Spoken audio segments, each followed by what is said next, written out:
This is just a sample of the audiobook. To get the complete audiobook, access the link posted in the first comment. Chapter 1.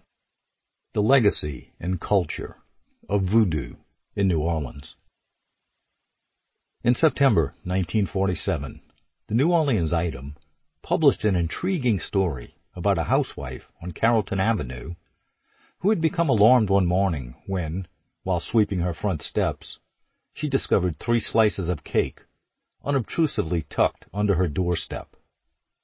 Frightened for her life, the woman immediately called the police.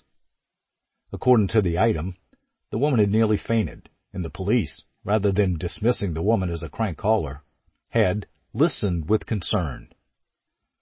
The author of the article turned to local culture to explain the woman's alarm and the authorities' accompanying concern, suggesting that, as residents of New Orleans, both the woman and the police had recognized the seemingly innocuous cake as a threat all at once to them.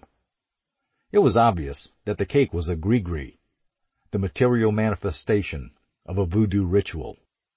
The police learned in the course of their investigation that the woman was a landlady who had filed eviction notices for some of her tenants, and they now believed that those tenants were retaliating via voodoo.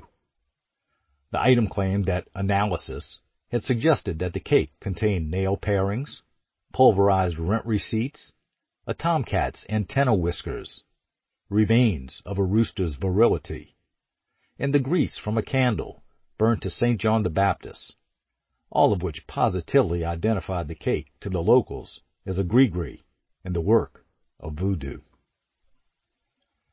It is difficult to imagine what analysis or source could have yielded such detailed results to this journalist, but his report does point to his knowledge of the material culture and rituals associated with voodoo. In the article, the author traces the origins of voodoo from Africa to tropical islands off its coast, finally to New Orleans' own Congo Square, Bayou St. John, and the Crescent City's greatest practitioner of all, its most famous 19th century voodoo queen, Marie Laveau.